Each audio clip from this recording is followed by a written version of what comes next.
আজকে একটাও জানাজা নামাজ হলো, তার নাম তুফাইল আহমেদ। এই তুফাইল আহমেদের জানাজা নামাজে অলৌকিক একটা ঘটনা ঘটে গেল। তুফাইল আহমেদের লাশ যখন তার মাঠের মধ্যে আসলো, তার নামাজে জানাজায় কিন্তু শ্রোতারা জয় বাংলা জয় বঙ্গবন্ধু বলে স্লোগান দিল।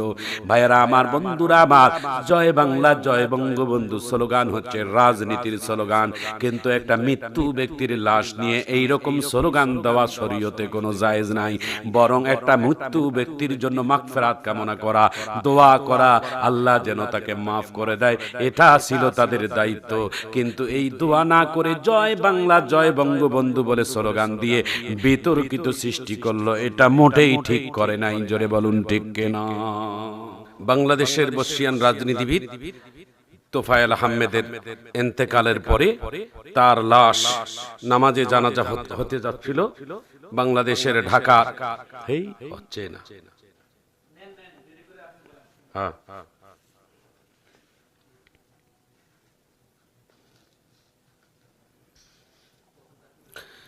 ভাইয়েরা আমার, বন্ধুরা আমার, বাংলাদেশের বর্ষিয়ান রাজনীতিবিদ, বাংলাদেশের প্রথম সারির একজন রাজনীতিবিদ জনাব তোফায়েল আহমেদের মৃত্যুর ঘটনা আপনারা গোটা দেশব্যাপী আপনারা দেখেছেন।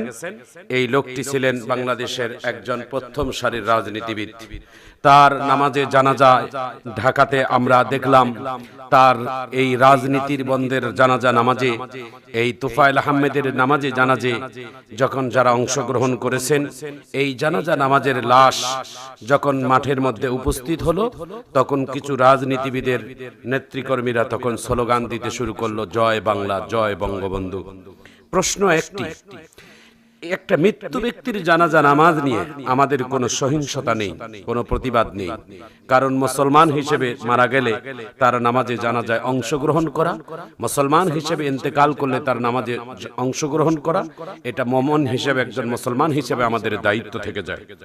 রাসূল করিম সাল্লাল্লাহু আলাইহি ওয়াসাল্লাম বলেন, একটা মৃত্যু ব্যক্তির নামাজে জানাজায় কেউ যদি কোনো মুসলমান যদি শরীক হয়, আল্লাহ তাআলা তার আমল নামে 1 কেরাত সওয়াব দেওয়া হয়। আমি এই হাদিসটা আপনাদের সামনে কিছুক্ষণ পরে বলছি। তো আমার বক্তব্যটা হলো, একটা মৃত্যু ব্যক্তির জানাজা নামাজে জয় বাংলা জয় বঙ্গবন্ধু স্লোগান দেওয়াটা কতটুকু শরীয়ত সম্মত, এটাই হচ্ছে আমাদের একটি ইমানি দায়িত্বের চেতনার কথা। প্রিয় ভাইয়েরা আমার, প্রিয় বন্ধুরা আমার, যে ব্যক্তিটা দুনিয়া থেকে সারা জীবনের জন্য চলে গেল, এই ব্যক্তিটা যেই দলের হোক না কেন, তাকে নিয়ে আমাদের হিংসার আর কোনো কথা দরকার হয় না। লোকটি মুসলমান হিসেবে তার ইমানি দায়িত্ব আমাদের, যারা আমরা জীবিত, তাকে দাফন করা, তার জানাজা নামাজ অংশগ্রহণ করা, তাকে সুন্দরভাবে এই দুনিয়ার থেকে আমাদেরকে বিদায় করে দেওয়াটাই হচ্ছে আমাদের মুসলমান হিসেবে ইমানি দায়িত্ব। কিন্তু নামাজে জানাজায় যারা শরীক হলেন, তারা এই স্লোগান দিলেন। এই স্লোগানের প্রতিবাদ করে একজন টুপিওয়ালা ব্যক্তি তিনি বলছেন, আমরাও তো অন্য দলের মানুষ, আমরা আওয়ামী লীগ করি না, তবে আমিও এসেছি তোফায়েল আহমেদের নামাজে জানাজায় অংশগ্রহণ করার জন্য একটা মুসলমান হিসেবে। কিন্তু এই জানাজা নামাজে এসে কেন জয় বাংলা জয় বঙ্গবন্ধু বলতে হবে? তিনি প্রতিবাদ করেছেন। এই প্রতিবাদ তিনি একাই করেছেন। প্রিয় ভাইয়েরা আমার, প্রিয় বন্ধুরা আমার, একজন পৃথিবীর থেকে চলে যাচ্ছে, সেই মানুষটার নামাজে জানাজায় অংশগ্রহণ করে তার রুহের মাগফিরাত কামনা করা, যে আল্লাহ তাকে জীবনের সমস্ত ভুল ত্রুটিগুলোকে ক্ষমা করে দিয়ে তাকে জান্নাত নসিব করেন, তার মাগফিরাত কামনা করা, এটা হচ্ছে আমাদের ইমানি দায়িত্ব। সেখানে রাজনীতির লেস টানিয়া জয় বাংলা জয় বঙ্গবন্ধু কেন বলা লাগবে? কি কারণটা? এটা রাষ্ট্রীয় কোনো, কেন আপনার এই এখানে দলমত নির্বিশেষে আপনাদের এই দলের স্লোগান আপনারা দিচ্ছেন? জয় বাংলা জয় বঙ্গবন্ধু তো এটা কোনো আমাদের কোনো ধর্মের কোনো স্লোগান নয়, এটা কোনো ইসলামের কোনো স্লোগান নয়, এটা একটা দলের স্লোগান, এটা একটা রাজনীতির স্লোগান। একটা মানুষ মৃত্যুবরণ করার পর আর রাজনীতি থাকে না। একটা মানুষ দুনিয়া থেকে চলে যাবে, তার নামাজে জানাজায় শরীক হব, তার জন্য মাগফিরাত কামনা করব, তার জন্য রুহের মাগফিরাত কামনা করে আল্লাহ তাআলার কাছে প্রার্থনা করব। এখানে জয় বাংলা জয় বঙ্গবন্ধু কেন বলা লাগবে? আমরা সেখানে দেখলাম যে তোফায়েল আহমেদের নামাজে জানাজায় একটা অলৌকিক ঘটনা ঘটে গেল, একটা জানাজা নামাজকে কেন্দ্র করে, যেখানে মানুষ নামাজে জানাজায় অংশগ্রহণ করলে রাসূল করিম সাল্লাল্লাহু আলাইহি ওয়াসাল্লাম বলেন, আল্লাহ তাআলা তার আমল নামে 1 কেরাত সওয়াব দেওয়া হয়। রাসূল করিম সাল্লাল্লাহু আলাইহি সাল্লামের একজন সাহাবী প্রশ্ন করলেন, ইয়া রাসূলুল্লাহ, ইয়া হাবিবাল্লাহ, একজন মুসলমানের নামাজে জানাজায় শরীক হলে এক কেরাত সওয়াব পাওয়া যায়, এটা আপনি বললেন, তো এক কেরাত সওয়াবটা কি জিনিস? রাসূল করিম সাল্লাল্লাহু আলাইহি ওয়াসাল্লাম বলেন, এক কেরাত সওয়াব তাহাকে বলে যে উহুদের পাহাড়টা যত বড় লম্বা চওড়া, যত বড় উচ্চতা, যত বড় লম্বা চওড়া, যত বড় প্রশস্ত, এমন পরিমাণ স্বর্ণ মুদ্রা আল্লাহর রাস্তায় দান করলে যে সওয়াব হবে, একজন মুসলমানের নামাজে জানাজায় শরীক হলে সেই সওয়াব আল্লাহ তাআলা দান করবেন। তাহলে এত বড় একটা সওয়াব কামাইয়ের মধ্যে দিয়ে এসে আমরা কেন জয় বাংলা জয় বঙ্গবন্ধু স্লোগান আমাদেরকে দেওয়া লাগবে? বাংলাদেশের অন্যতম একজন রাজনীতিবিদ, নাম তার তোফায়েল আহমেদ। এই তোফায়েল আহমেদ বাংলাদেশের সংসদের একজন সদস্য ছিলেন এবং বাংলাদেশের একজন ভালো মন্ত্রিত্ব ছিলেন। তিনি যিনি বাংলাদেশের একজন প্রথম সারির রাজনীতিবিদ ছিলেন।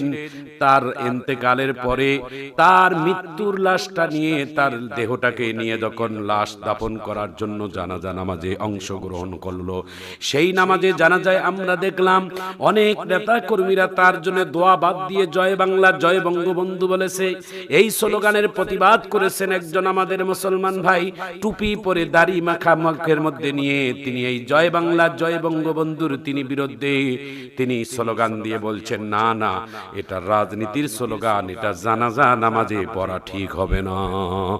ভাইরা আমার, বন্ধুরা আমার, একজন ব্যক্তি দুনিয়ার থেকে চলে গেলে তার কোন দল আর দলমত নির্বিশেষে আমাদের ঈমানি দায়িত্ব তার জন্য জানাজা নামাজে অংশগ্রহণ করা, তার গোসল কাজ সম্পূর্ণ করা, তাকে সুন্দর করে কাফনের কাপড় পেঁচিয়ে দিয়ে তার জন্য 4 তাকবীরে জানাজা নামাজ দিয়ে তাকে সুন্দর করে যত্ন করে কবরের মধ্যে রাখিয়া দেওয়া, এটা আমাদের মুসলমান ভাই হিসাবে ঈমানি দায়িত্ব।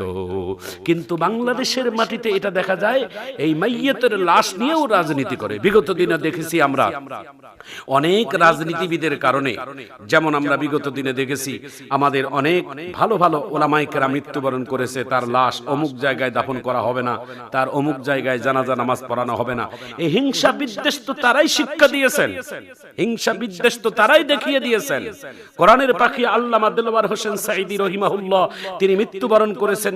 তিনি মৃত্যুবরণের পড়ার পরও ঢাকার মধ্যে তারা নামাজে জানাজার জন্য তারা চেয়েছিলেন, তারা জানাজা নামাজ তার ঢাকার মাটিতে করতে দেওয়া হয়নি। তার লাশ নিয়ে কত ষড়যন্ত্র করানো হয়েছে, এই বিদ্বেষগুলো তো তারাই দেখিয়েছেন। প্রিয় ভাইয়েরা আমার, প্রিয় বন্ধুরা আমার, বাংলায় একটা প্রবাদ আছে, আল্লাহর মায়ের বেতের বার। নিজের জন্য, মানুষের জন্য বিপদ ফেলানোর জন্য গর্ত করবেন, সেই বিপদে আপনি নিজেই গর্তের মধ্যে পড়ে যাবেন। এই জন্য সুতরাং এই কথাটা বলে রাখবেন যে মানুষের রাজত্ব, মানুষের ক্ষমতা চিরস্থায়ী নয়, চিরস্থায়ী মানুষের ক্ষমতা নয়, চিরস্থায়ী মানুষ কোনোদিন ক্ষমতাসীন হতে পারে না। চিরস্থায়ী ক্ষমতাসীন একমাত্র, শুধুমাত্র, কেবলমাত্র একজন, তিনি হচ্ছেন আল্লাহ। ওয়া মাকারু ওয়া মাকারাল্লাহ ওয়াল্লাহু খায়রুল মাকিরিন। নদীরে কুল ভাঙে ও কুল গড়ে, এই তো নদীর খেলা, সকাল বেলার ধনীর তুই ফকির সন্ধ্যা বেলা। একজন মানুষ মারা গেলে তার জানাজা নামাজ পড়িয়ে তাড়াতাড়ি তাকে দাফন কার্য করো। আল্লাহর রাসূল সাল্লাল্লাহু আলাইহি সাল্লাম বলেন, 3 কাজ কখনো তোমরা দেরি করবা না। 1 নাম্বার কাজ হচ্ছে মানুষ মারা গেলে দেরি না করে তাকে দাফন কার্য করো। 2 নাম্বার ছেলেমেয়ের বয়স হয়ে গেছে, তাড়াতাড়ি বিবাহের ব্যবস্থা করো। 3 নাম্বার আল্লাহ তাআলা আজান হয়ে গেছে, আজানের সময় আর দেরি করা যাবে না, ওযু করে তোমরা তাড়াতাড়ি মসজিদে যাও।